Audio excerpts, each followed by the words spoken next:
The first thing that we have up on our plate is a soapbox. And the reason why we have a soapbox is because it seems like every time I turn on any kind of gaming news, I have to hear about a game that was halfway finished, that got released onto the market, that really needed more time in the oven, that they tried to convince you should have been a complete game you can pay for full price. Yeah, it needs more time in the oven, but why don't you consume that bread anyways? Yeah, wouldn't it be great if you just bought the dough, and we'll just promise that it will be a loaf of bread at some point.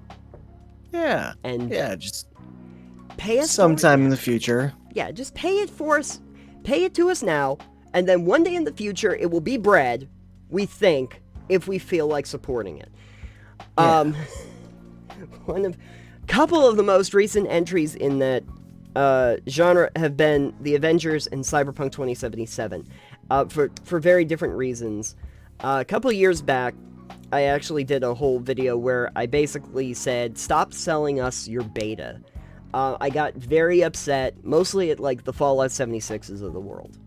And like Fallout 76. Like the Fallout 76. That one, and I think at the time, too, other examples I was giving were, like, well, No Man's Sky, of course, we'll talk about that in a second. But then also a little game called Anthem, which was from a little company called BioWare, which usually has a pretty good pedigree. In fact, most of these companies have a pretty good pedigree, where they sell you a game that is a game. It is a game out of the game.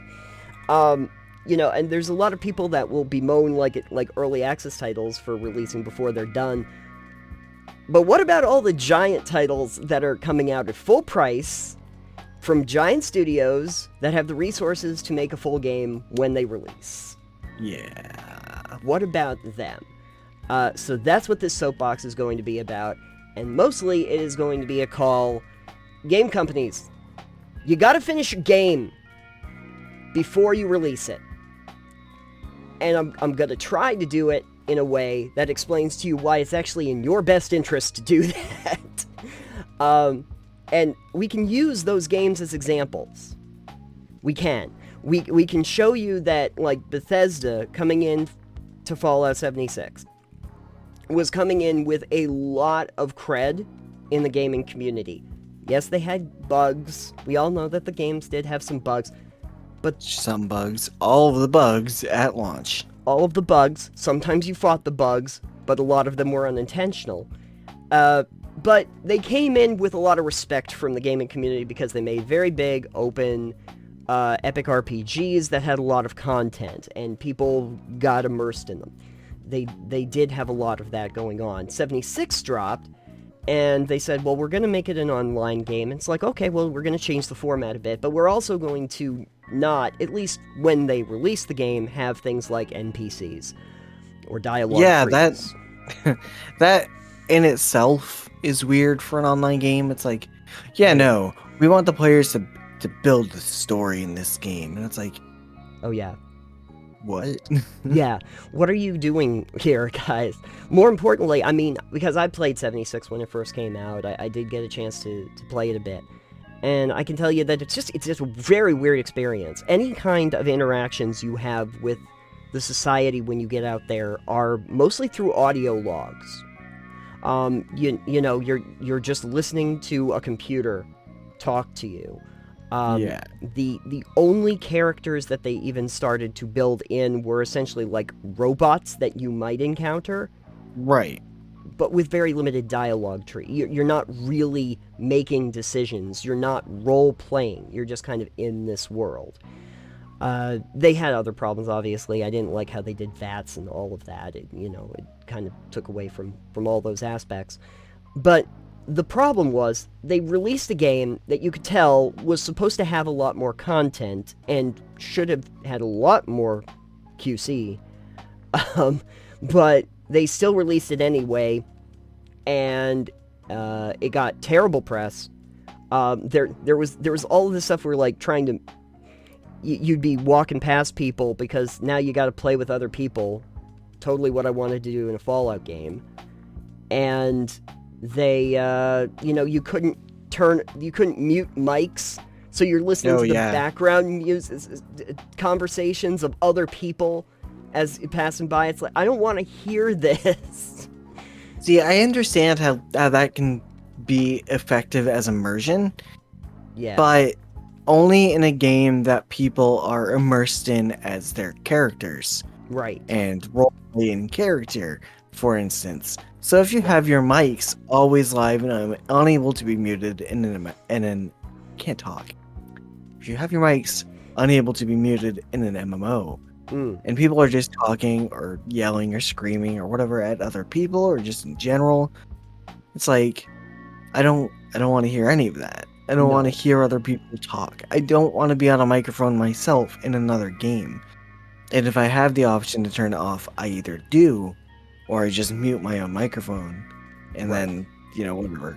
But it's like, I don't want any of that. I don't want to use voice chat just randomly. I'm not someone who enjoys that. Yeah, it's just a really jarring feeling, though, when you start hearing, like, a random conversation, and it turns out that there was just there was another player that was just around, and on their microphone, you can hear a conversation like they're having with their mom, or some other person in their room, and it's just all over the thing. That kind of breaks immersion anyway. Yeah, if it was all in character, I'd be like, wow, that's actually really kind of cool, because it's kind of like when you walk up to someone in Fallout 4 and Skyrim, you sneak up towards them and you can kind of hear them having their own conversation because they exist in the world. And I get that aspect, but it doesn't work so well when the people having the conversations are real humans. Right. They started... That's a totally different gaming experience. Right. And they even had this point where the NPCs and not having settlements and not having other characters in the game, because all of the players were supposed to be those characters, they had this whole thing where, again, players trying to make up for the mistakes of the developers would, like, roleplay NPCs in various games to, like pretend to give people quests, because Bethesda hadn't done that out of the gate. Now, of course, what ends up going along with that is the roadmap of content. Because we didn't give you the content at the beginning, so now we are going to give you the roadmap that shows you the content that we will eventually put into the game, we think. We hope. Yes. We hope. And inevitably what happens is everyone's like, oh, well, one day maybe they'll put in, like, NPCs into the game. And then the first thing that they decide to release is the Battle Royale mode. Yeah. Because that's what people wanted from Fallout. That's exactly what we wanted in Fallout 77,000. Need more Fortnite. So, and now see, eventually they did actually do NPCs, they did colonies, they put in the Brotherhood of Steel, even though technically they wouldn't have been in that part of Virginia at that time frame. Anyway, the point is, they retconned all the lore. The Brotherhood ends up there, a bunch of settlements end up there, and they even have instances that are just private for you, where you go in and actually interact with certain characters and make decisions about the relationships you want to form with them. But that took the better part of a year. In that time, they had lost all credibility with the fan base. The sales did not skyrocket. There were people looking for refunds. A Refund lot. gate. Yeah. And eventually, to this day, they've been able to improve the game. They had to still go in and make the game, do that roadmap of content, continue to do the Wild Appalachia expansions and all of that. But if you have Game Pass, it's now free. It's free on your Game Pass. It's just part of it. If you were to buy it, I don't remember the price right now, but it is vastly discounted from, like, 2018. This is not even that long ago. From what was supposed to be a $60 release. It is currently $40 on Steam. It is currently $40 on Steam. Okay. I forget, was it free to play afterwards you bought it? Like, there wasn't a subscription, was there? Well, there was Fallout First, if you remember that. There was a pay-to-win If you, subs. yeah, well, there was like the cooler, so that if you had follow first, there was like special armor that you might get, the what was it, the Mojave Ranger armor. Sure. There was the cooler where your food wouldn't degrade, so that's kind of helpful. But it was also, if you wanted to do the private servers, which again I submit really should have been a thing out of the gate that they offered when the game released. They then sectioned that off to make Fallout First a $100 a year subscription or something like that. It's way too much. It's way too much. And then, just to add insult to injury, because of course they didn't test that, people who were getting it, their stashes were like glitched out and they lost all their stuff. So we couldn't even get the subscription service working correctly. Right. Instead of doing the smart thing and just producing a game out of the gate that people wanted to play, that had the stuff in it, and that would have been great. It probably would have taken another year before they released, and I'm sure that the investors are the reason why they are pressured to release in this fashion. But I can't imagine that they were happy with the outcome, seeing the bad press, the reduced sales, and eventually having to sell the game at a much lower price point. Yeah. When we get into it. Anthem, another great example. You had BioWare, one of the shining gems leading up to this of the gaming industry. Their RPGs were like bar none. KOTOR, Jade Empire, Mass Effect. They were the golden child of gaming. And then they made Anthem. Or they didn't make Anthem. They made like a second-rate Destiny clone where where you got in Iron Man suits, and it didn't work. And the only thing that kept people coming back was the idea that they had the roadmap of content again. Right. And we're going to have the Cataclysm, if you remember that. Yeah, and now they've just kind of abandoned it because Oh yeah. they're like, I was listening to something, they're like, yeah, they're basically need to redo the entire game if they want people to play it. Yeah. There was a time where they were saying that there were certain places, these long sloggy missions where you had to go to different crypts that were actually going to be time locked, so you couldn't just go and do all of them. You had to wait like a day to go and do the next part of the quest so that you didn't finish things too quickly. Yeah. Luckily they didn't do that. But they got to the Cataclysm where they had the pre-rendered cutscene of like, look, the storms come in, and it's like, and then they actually showed it, and it's like, well, there's a trickle of rain, so there's that. And what it did is, like, when people saw that, they were like, oh, this is the big event, and it's underwhelming. And I think that speaks to that whole point. We paid for a full release game. You paid full price for a game that was supposed to be like in the olden days, where you would pay for a game and it was a game. Now you're paying for a game that you hope will be a game in the future. Like in 2-3 years, it will be a game you would actually want to play. And this is the new model. But the reason why game companies, I'm trying to explain this to you, it is not a working strategy, is that I do not imagine that your investors are very happy with what it does to your stocks, what it does to your fan base, and what it does to residual sales down the line. Yeah. Because eventually, and we've seen it with Cyberpunk more recently too, is that there were a lot of bugs, there were a lot of glitches, it got a lot of bad press. After they said we were trying to polish it up, we're a year in afterward, and they've been getting some better press, but mostly because they were selling it for half price on Black Friday. So they got a huge, like, it was the top selling game on Black Friday. But it's half price, and it was just out last year after 8 years in development. Yeah. That's gotta cut into your margin. So, I mean, yeah, definitely, it's one of those things. So I have a game on my Steam library that officially released in 2018. I've had in my library since at least 2015. And it spent, I think, 7 years as an early release. Sure. And that game is DayZ. Which still has a $45 price tag on Steam right now. and still doesn't feel finished. I haven't played it since 2015. Yeah. So it could have gotten better, but it was yeah. pretty terrible Yeah, it was. back when I played. Oh, yeah. Absolutely. So I'm hoping it got better, but also 7 years Sure. as an early release is far too long. Oh, yeah.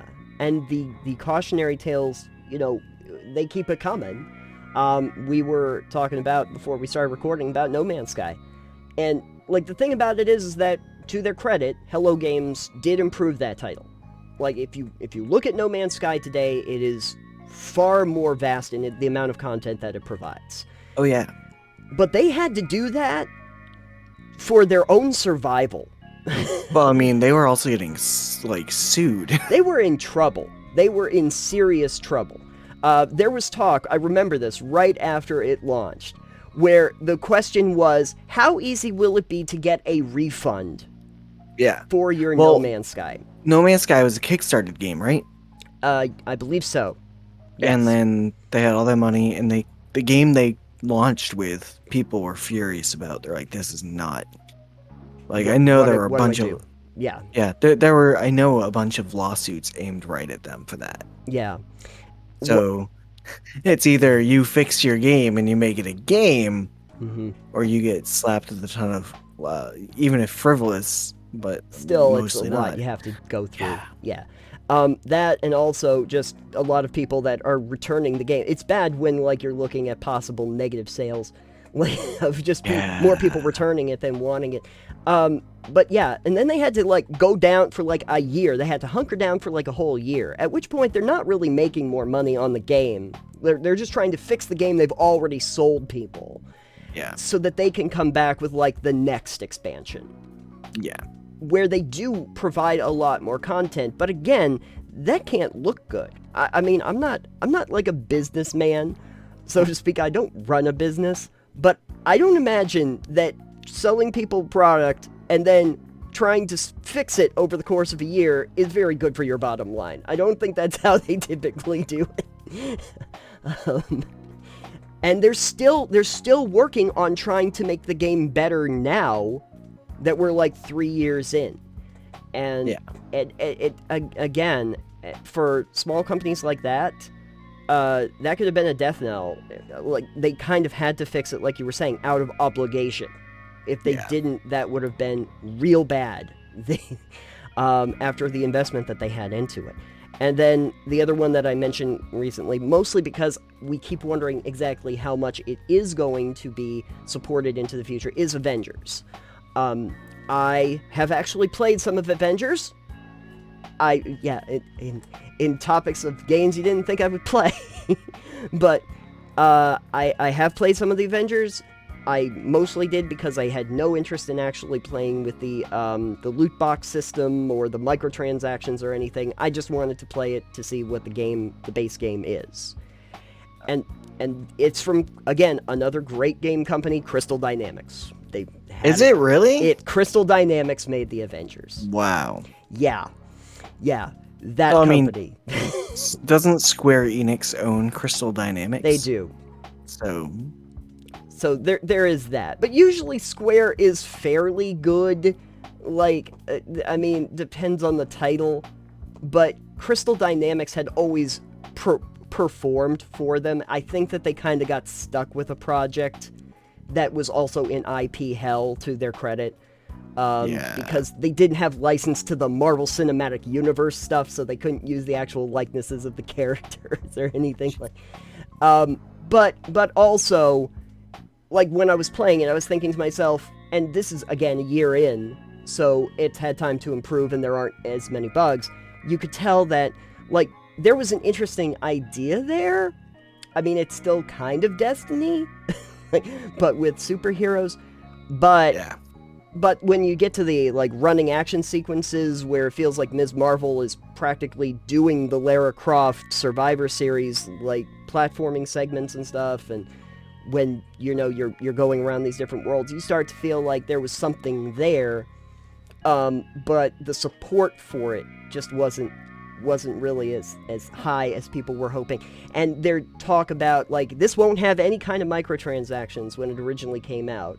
Again, you are betting on an unknown if you bought at the start of this, because they very much did. They decided that people were leveling up too quickly, and it was confusing people how fast they leveled up, so they nerfed the leveling, and then they added in a booster to boost your experience. So you could get more experience if you bought the booster.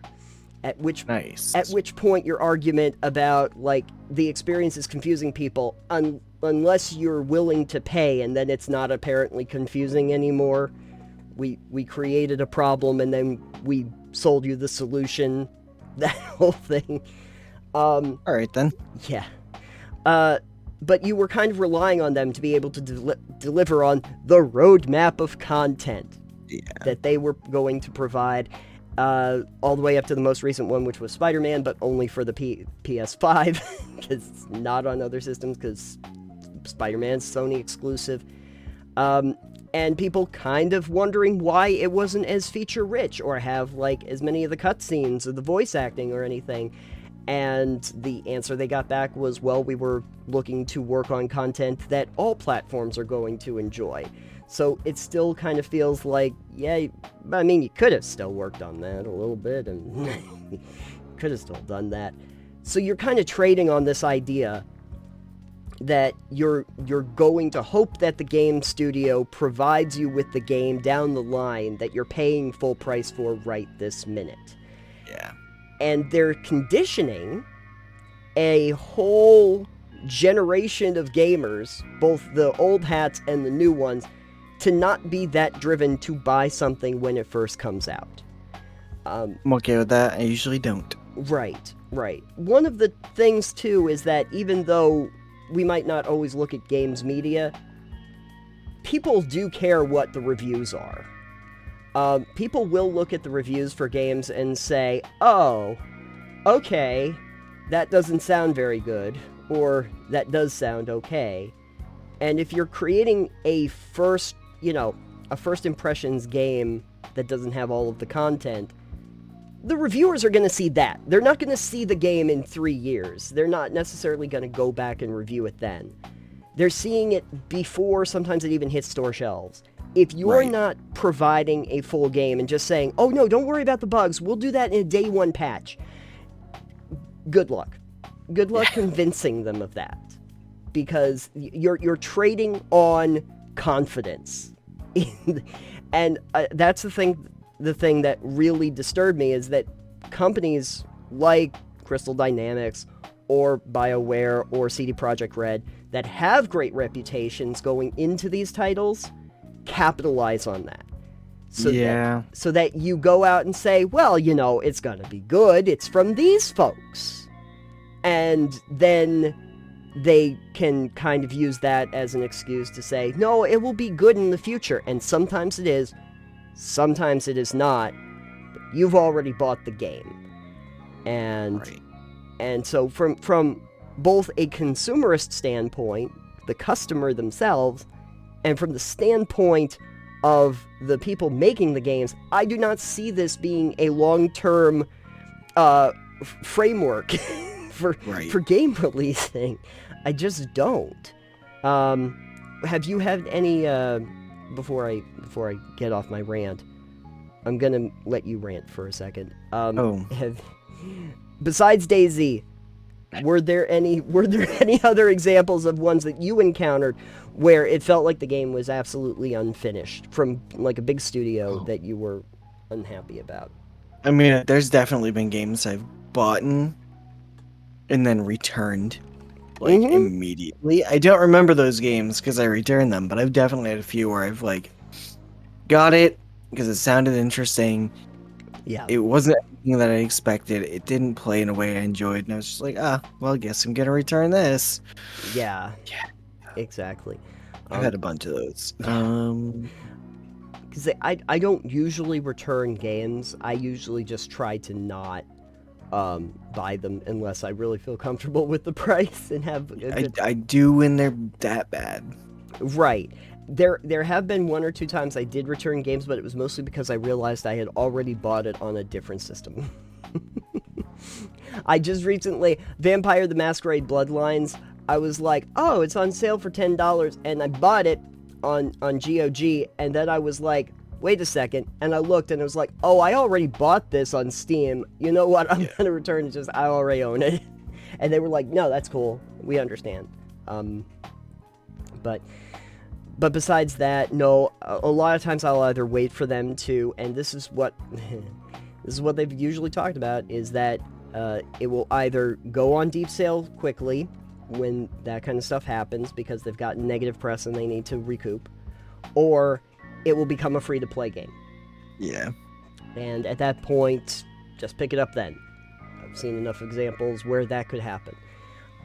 But if you're telling me, the basic point that I want to hit on is if you're telling me that the game will eventually like have all the game in it in like 3 years time, 2 years, 3 years time, I don't see why I wouldn't just wait to buy it in 3 years when all of that content is there and the price has dropped to a third. Right. I just don't see the economy of that there. I think when, like, EA, for all of its flaws and problems, released, like, Jedi Fallen Order and said, well, we're not really doing roadmaps of content or anything, Respawn just made the game. They just made the game, it's a single-player game, it's no loot boxes, it's nothing like that. The game's the game out of the gate. And they sold people that, it did banner numbers. Because people were so happy to actually buy a game that is the whole game out of the gate. And I can tell you that I have played it, and I think it was good. It was fine. Maybe not incredible, but I understand one of the reasons why it probably got an overt positive reaction was because it is now a refreshing idea that the game would be complete out of the gate, which is kind of sad. Crazy. It's terrifying, actually. Yeah. I feel bad for it. But yeah. So anyway, the soapbox this week. Game companies, stop trying to sell me a beta as a full game. It's not working. No one's buying it. Except for the people who are buying it. Yeah, but then they can return it. Then they can return it.